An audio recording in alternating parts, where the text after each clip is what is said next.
Good morning बच्चों, कैसे हैं आप लोग।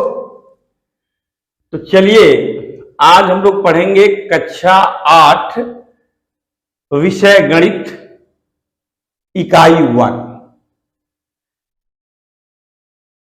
जैसा कि गणित सबसे ही जैसे ही आपके सामने गणित की बात आती है तो ज्यादातर बच्चे क्या होते हैं, घबरा जाते हैं। तो अब घबराने की जरूरत नहीं है। एक एक चीज जिसे आप बहुत आसान तरीके से समझेंगे और आगे लगने लगेगा कि गणित मेरे लिए आसान है। एक बार मेरे साथ बोलिए, गणित आसान है, गणित आसान है। तो चलिए स्टार्ट करते हैं। बेटा, गणित का जीवन में जरूरत क्या है? किसी भी चीज को पढ़ने से पहले हमें उसके महत्व को जानना चाहिए। देखिए, चाहे आप पढ़ें न पढ़ें, जो पढ़ा है वो भी, जो नहीं पढ़ा है वो भी, सबके जीवन में गणित का जरूरत है। नंबर सबको आता है। अभी एक अनपढ़ आदमी से भी पूछ लिया जाए, भैया तुम्हारे हाथ पैर में कुल कितनी अंगुलियां हैं, वो भी गिनता है। 1 2 3 4। अब फिर उस व्यक्ति से ये कह दिया जाए, टाफी दे दिया जाए, उसने काउंट किया, बोला भैया कै टाफी है। या वो दुकानदार क्या जाता है, बोलता भैया 5 गो टाफी दे दो। चलो 5 ठो टाफी उसने दे दिया। तो दुकानदार भी मान लीजिए पढ़ा लिखा नहीं है, वो अभी गिनेगा कि नहीं गिनेगा? 1 2 3 4 5। अब वो 5 टाफी दे दिया। अब वो गया, 5 टाफी अपने बच्चों में बांट दिया। फिर पूछा जाए उस आदमी के पास कितने टाफी अब हैं, तो 0 बोलेगा कि नहीं बोलेगा? कुछ नहीं, अब खत्म हो गया टाफी। बोलता है नहीं बोलता है? आप लोगों के पापा भी आते होंगे, कोई सामान लेके आते होंगे, आप 2-4 भाई बहन हैं, आपस में क्या होगा, काउंटिंग करके वो बांट देते होंगे बराबर संख्या में। फिर उसके बाद में क्या होता होगा, उनके पास कुछ नहीं बचा। तो 0 का भी मतलब है। तो हमारे पास जो संख्याएं हैं वो क्या है, 0 से लेकर के 9 तक है। इन्हीं संख्याओं से सारी की सारी संख्याएं बनती हैं, बिगड़ती हैं, और आगे चल के इन्हीं संख्याओं का खेल ही गणित को आगे एडवांस लेवल पर ले जाता है। लेकिन कितना ही एडवांस हो जाए, लेकिन ये संख्याएं साथ नहीं छोड़ती। ये इतनी वफादार हैं कि ये जीवन पर्यंत आपके साथ रहती हैं। हर समय इनकी जरूरत पड़ती है, इसलिए हमको गणित पढ़ना जरूरी है। तो आइए, और कॉपी और पेन, जब वीडियो ये आप देख रहे हो तो सभी राजा बेटा से, रानी बेटियों से निवेदन है कि पेन और नोटबुक निकाल लें, और जैसे जैसे मैं बताते जा रहा हूं एक एक पॉइंट सुनते जाइए और लिखते जाइए। मेरा विश्वास मानिए, आप कुछ ही दिनों के बाद आपको गणित से इतना प्रेम हो जाएगा, जो आप भागते थे, जिस गति से आप भाग रहे थे गणित से, जी चुरा रहे थे, उतने ही दुगना गति के साथ में आप गणित की तरफ लगाव लगाने लगेंगे। तो फिर आइए, आपका स्वागत है। बायोलॉजी कथा के द्वारा प्रारंभ की गई आज गणित विषय पर पहला लेक्चर है, और वो भी कक्षा 8 इकाई 1 परिमेय संख्याएं, जिसको बेटा अंग्रेजी में बोलते हैं रेशनल नंबर्स। तो अब हमारे पास ये प्रश्न उठता है, क्या रेशनल नंबर डायरेक्ट है? क्या और भी संख्याएं नहीं है हमारे पास? है ना? तो कौन कौन सी संख्या है? आपने पढ़ा होगा पिछली कक्षा में, प्राकृतिक संख्याएं, जिसको हम कहते हैं नेचुरल नंबर। कौन कौन से हो सकते हैं नेचुरल नंबर? तो नेचुरल नंबर बेटा होता है 1 से स्टार्ट होता, 1 2 3 4 एंड सो ऑन। ये काफी, जहां तक आप काउंट कर सके वहां तक ये चली जाएंगे। ठीक, उसके बाद आती है पूर्णांक संख्या। तो अभी जैसे हमारे पास में ये दो मार्कर हैं, 1 2, अब हमारे पास में नहीं है तो हम क्या कहेंगे कि मार्कर की संख्या हमारे हाथ में क्या है, 0 है। तो 0 को भी लिया गया, तब जाके वह क्या बनी, पूर्ण संख्या या होल नंबर। अभी ये अधूरी है तो यहां पर अब ले लिया गया 0 1 2 3 एंड सो ऑन आगे तक। ठीक है, अब आ जाइए पूर्णांक की बात करते हैं। तो पूर्णांक क्या है, अब बताइए। आपके पास चिन्ह भी होते हैं, ऋण और धन। संख्याएं दो चिन्हों में होती हैं, या तो ऋण के रूप में होंगी या तो फिर धन के रूप में होंगी। तो अपने पास एक जिस संख्या की आप कल्पना भी नहीं कर सकते, अनंत, तो देखिए इधर ऋण इनफाइनाइट से आप काउंट करते जाइए, बढ़ते जाइए। मान लीजिए यहां पर हम आ गए -3 पर, तो इसके आगे क्या होगा -2, इसके आगे क्या होगा -1, इसके आगे क्या होगा बेटा 0, फिर क्या होगा +1, फिर क्या होगा +2, फिर क्या होगा +3, इसके आगे फिर आप बढ़ते जाएंगे। ठीक,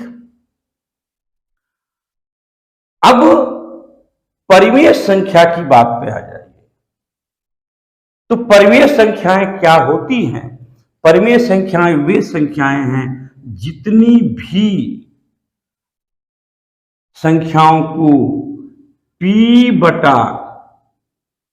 के रूप में, ध्यान दीजिएगा, जिन संख्याओं को हम P डिवाइडेड बाई Q के रूप में प्रदर्शित कर सकते हैं, वे सभी संख्याएं क्या होंगी, परिमेय संख्याएं होंगी। लेकिन क्या होना चाहिए, लेकिन P और Q, P और Q क्या होना चाहिए, पूर्णांक होना चाहिए। क्या होना चाहिए, पूर्णांक होना चाहिए। तथा Q should not be equal to 0, मतलब वह 0 नहीं होना चाहिए। Q अगर 0 है तो वह रेशनल नंबर नहीं हो सकता। ठीक है, क्या आपने बोला कि वे संख्याएं जिन्हें हम P/Q के रूप में लिख सकते हैं, लेकिन P और Q दोनों क्या होना चाहिए, पूर्णांक होना चाहिए, और Q कभी भी 0 नहीं होना चाहिए। ये इतनी सी बात सभी बच्चों को समझ में आ रही है? तो एक बार लाइक बटन दबा करके मुझे मोटिवेट करने का काम करें, और यदि चैनल को सब्सक्राइब न किए हो तो चैनल को सब्सक्राइब कर लीजिए। और आपको बिल्कुल ऐसे ही आपकी भाषा में, आपकी अपनी भाषा में गणित को सीखने का आपको मौका मिलेगा। सब डर हिचक सब खत्म, जितना भी आपके अंदर हिचक है, पूछूं कि ना पूछूं, कोई हंस देगा, कोई क्या बोलेगा, ऐसी सारी बातें खत्म। जो भी क्वेश्चन आसान से आसान, जो भी आपको समझ में नहीं आता है, वह आप कमेंट के जरिए मुझे पूछ सकते हैं और उसका जवाब आपको मिलता रहेगा। तो अब एक बात हमें यह समझनी है कि क्या सभी प्राकृतिक संख्याएं परिमेय संख्याएं हैं? क्या सभी पूर्ण संख्याएं परिमेय संख्याएं हैं? क्या सभी पूर्णांक परिमेय संख्याएं हैं? तो पहली बात तो यहां आती है कि क्या सभी प्राकृतिक संख्याएं पूर्ण संख्याएं हैं? तो वह हैं। देख लीजिए भाई, यहां पर 0 हटा दिया जाए तो 1 2 3, यहां भी 1 2 3 4, मान लीजिए यहां भी 4 लिख दीजिए। आप कहोगे सर यहां तो नहीं लिखे हैं आप, तो 4 यहां भी लिखे, चलो हो गया, आगे बढ़ा दो। ये भी आगे 1 2 3 4 के आगे 5 6 7 8 9 10 11 बढ़ेंगी, और ये भी इसी तरह से 1 2 3 4 5 6 7 8 9 10 11 इस तरह से गिनते जाइए आप। लेकिन यहां एक्स्ट्रा क्या आपको दिख रहा है, वो दिख रहा है 0। मतलब ये पूर्ण संख्याएं जो हैं, होल नंबर प्राकृतिक संख्याओं को अपने साथ में लिए हुए हैं।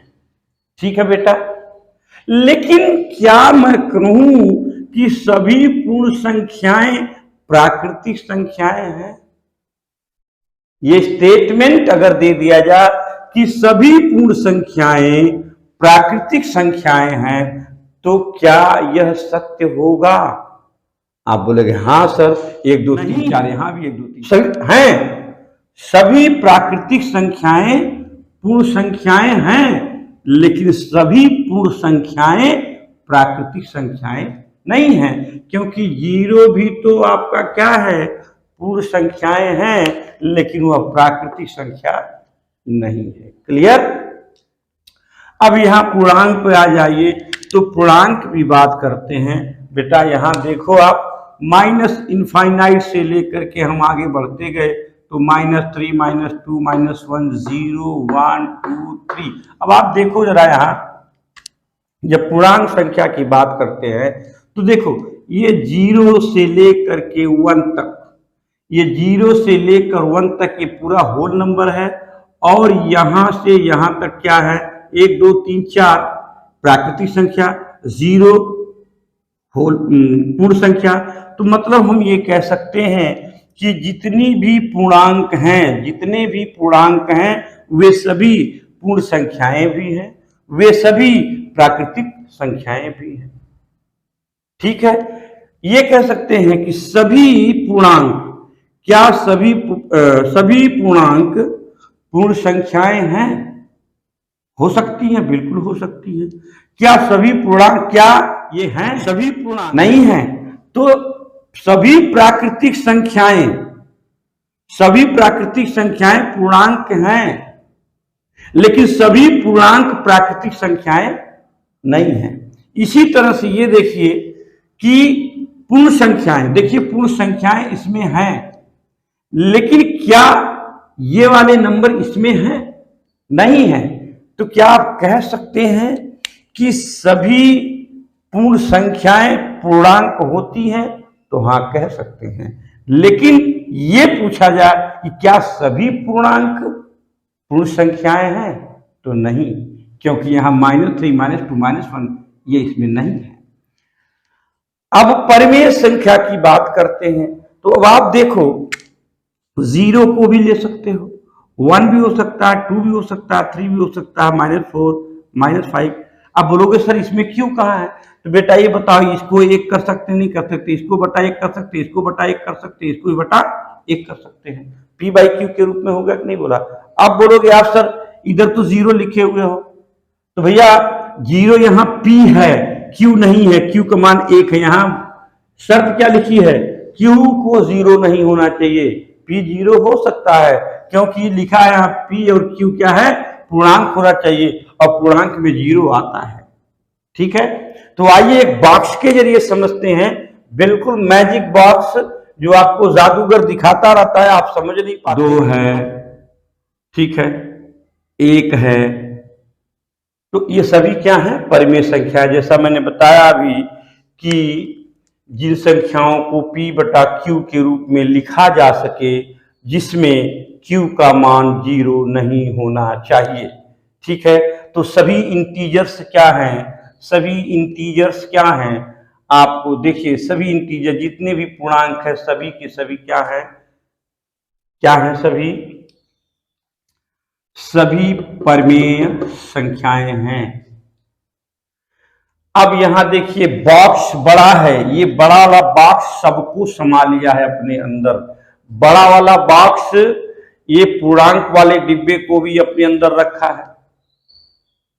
इसका मतलब कि सभी पूर्णांक परिमेय संख्याएं हैं।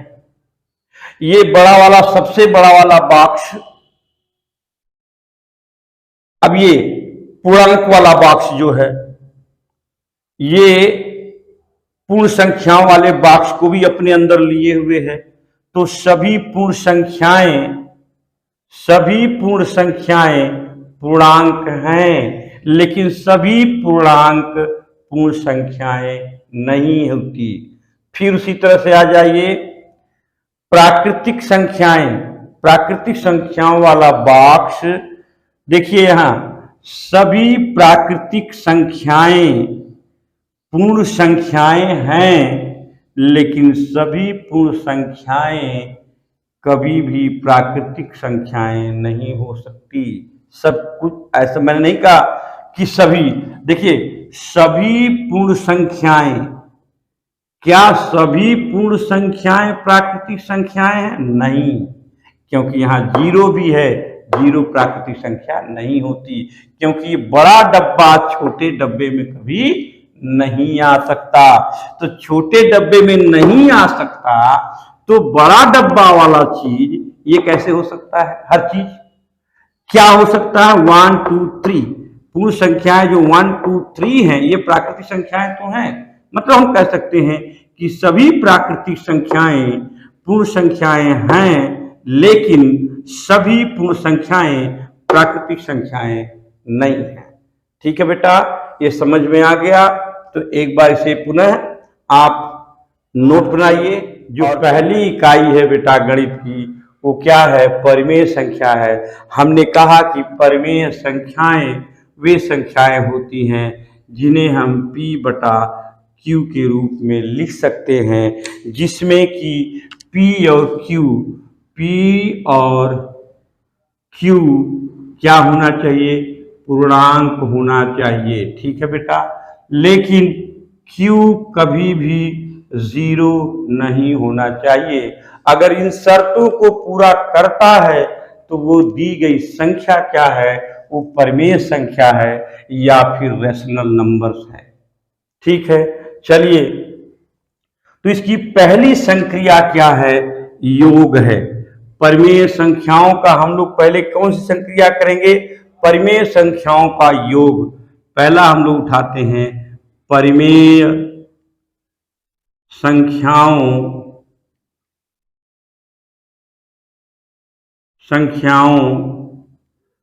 का योग। ठीक है बेटा, तो अपने पास में 3/5 दिया हुआ है और उसके बाद -13, क्या दूसरी संख्या? -13/5 को क्या करना है बेटा? जोड़ना है। इन दोनों संख्याओं का योग निकालना है। तो चलिए स्टार्ट करते हैं बहुत ही आसान तरीके से, एकदम घबराइए नहीं। गिनती तो है यार, रोज तो गिनते हो आप लोग हैं।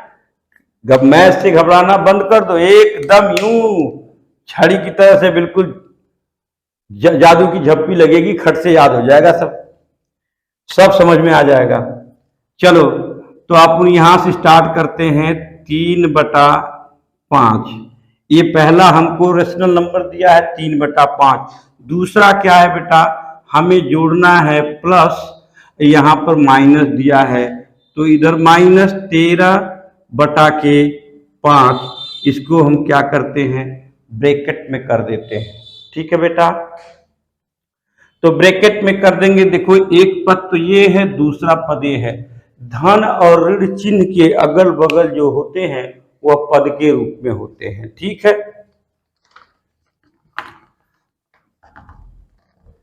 तो अब अपने पास में स्थिति क्या आती है कि इसका अगर हम यही तुरंत इसको तोड़ दें तो धन और ऋण का जब गुणा होता है बेटा, धन गुणे ऋण का जब भी, चाहे ऋण ऊपर हो चाहे नीचे हो, जब भी धन ऋण का गुणा होगा ये आएगा ऋण के रूप में।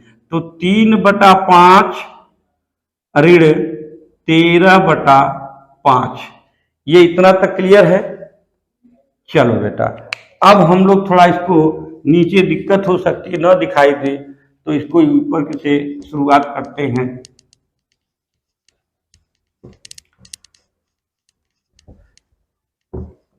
तो अपने पास क्या संख्या थी? 3/5 धन ऋण 13/5, इसको हमें जोड़ना है। तो धन ऋण, यहाँ पर धन है यहाँ पर ऋण है, इसको हम पहले क्या करते हैं? एक राशि में कर दें। तो 3/5 धन ऋण का यहाँ गुणा होगा कोष्टक के बाहर जो है, कोष्टक के अंदर जो है, उन दोनों का क्या करते हैं, गुणा करते हैं। तो चिन्ह अगर जैसे धन है और ऋण का 2 का गुणा हो रहा, तो वहां पर चिन्ह क्या होगा बेटा, वो ऋण हो जाएगा। ऋण ऋण है तो उसका गुणा क्या हो जाएगा, धन। जरा इस बार देख लो इसको, तो धन गुणे ऋण अगर है तो फिर क्या होगा, ये बराबर ऋण आएगा। और यदि ऋण है और गुणे फिर ऋण है तो ये क्या आ जाएगा, धन आ जाएगा बेटा। ये हमेशा याद रखिएगा, ठीक है। दो विपरीत चिन्ह है, धन और ऋण, तो जो रिजल्ट आएगा वो ऋण। दोनों समान हैं तो क्या रिजल्ट आएगा, धन आएगा। चलो, तो यहां अपना कर लिया 13/5। अब हम लोग क्या लेंगे, यहां पर आप देखिए पहला चीज कि जो हर है, दोनों रेशनल नंबर के जो दिए गए हैं, उन जो परिमेय संख्याएं दोनों दी गई हैं, उनके जो हर हैं वो क्या है, समान है।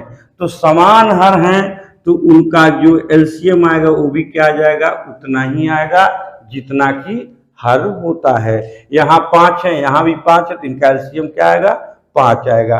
तो चलो बेटा, अब क्या करते हैं, ये जो हर है, यहाँ जो एलसीएम आया है उसमें क्या करते हैं, हम देते हैं भाग। तो 5 भागे 5, तो 5 एकम 5, यहाँ कट गया बेटा, कितना आ गया, 1 12, भागफल कितना आया, 1। अब उस 1 का गुणा यहाँ जो अंश दिया है उसमें हम करते हैं, तो क्या होगा, 3। तो यहाँ क्या करेंगे, 3 गुणे 1, फिर क्या है, ऋण। अब ये ऋण चिन्ह उतार लेंगे, फिर 5 में 5 से भाग देंगे बेटा, तो कितना आएगा, यही 1 आएगा। अब उसमें क्या करेंगे हम, हमारे पास क्या अंश है, 13, तो 1 गुणे 13 कर देंगे। अब देखिए यहां हल करिए, 3 एकम 3, ऋण 13, 13 एकम 13 हो गया, ये बटा 5।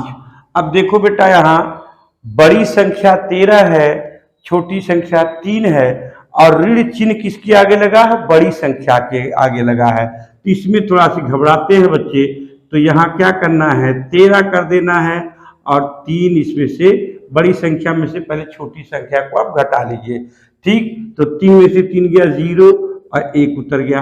अब हमें क्या करना है कि यहाँ पर ऋण चिन्ह किसके आगे लगा, बड़ी संख्या के आगे। अगर बड़ी संख्या के आगे ऋण का चिन्ह है तो जो घटाने के बाद रिजल्ट आता है उसमें हम ऋण लगा देते हैं, ठीक है। तो ये चीज आप कर लीजिएगा। तो यहाँ क्या आ गया, ऋण 10/5। ये आपका बेटा क्या आएगा, सरलीकरण कर दिया जाए तो 5 दूनी 10, ऋण 2, ये आपका क्या होगा बेटा, रियल आंसर यही होगा, ठीक है, क्योंकि उसे छोटा करना था और छोटा हो सकता है। तो ऋण 2। अब ये ऋण 2 को आप क्या करते हैं, संख्या रेखा पर भी अगर इस वैल्यू को रख के ऐड करेंगे बेटा तो आंसर यही आएगा, ठीक है। चलिए, अब हम लोग क्या करते हैं, दूसरा निकालते हैं, ठीक है। चलिए,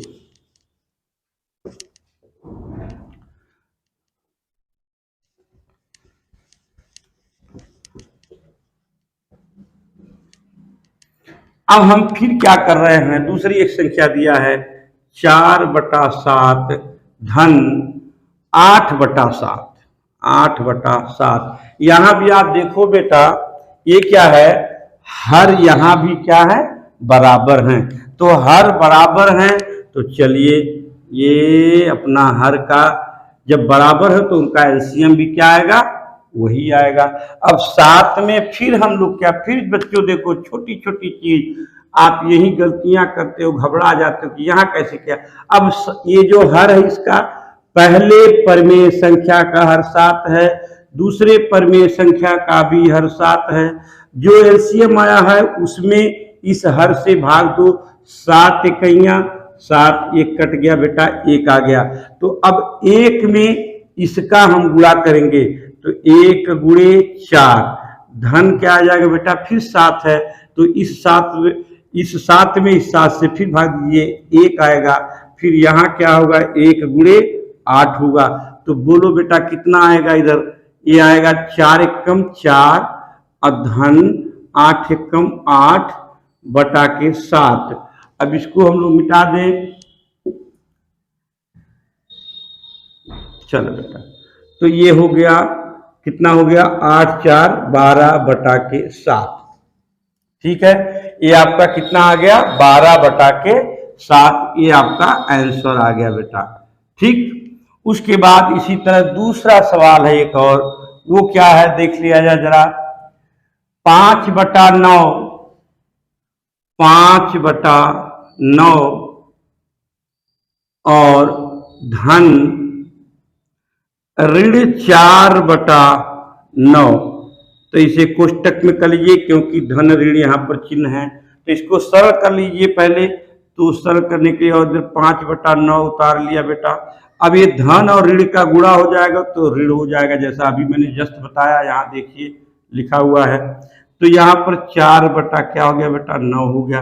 दोनों संख्याओं, दोनों परिमेय संख्याओं का हर क्या है बराबर है, इसलिए इनका भी एलसीएम क्या होगा 9 होगा।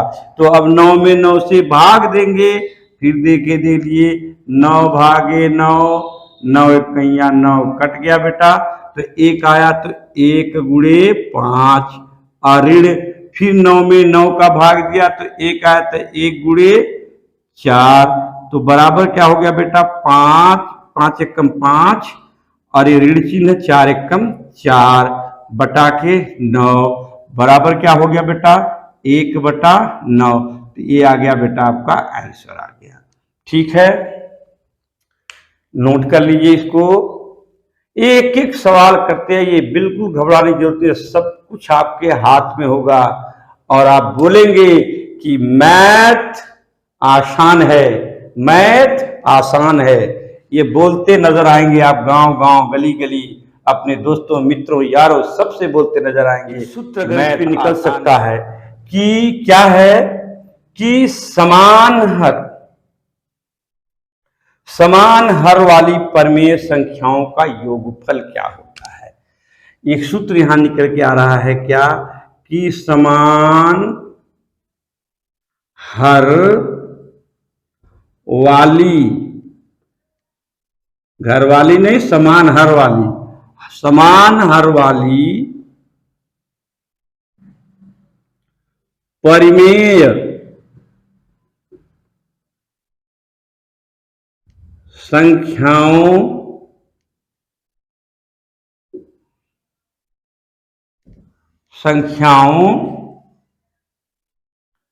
का योगफल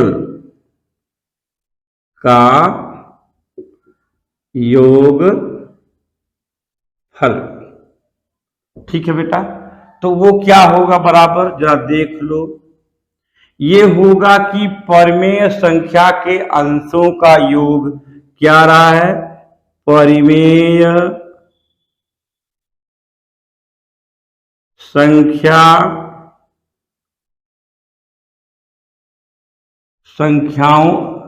संख्याओं दो संख्या रहेगी बेटा ना,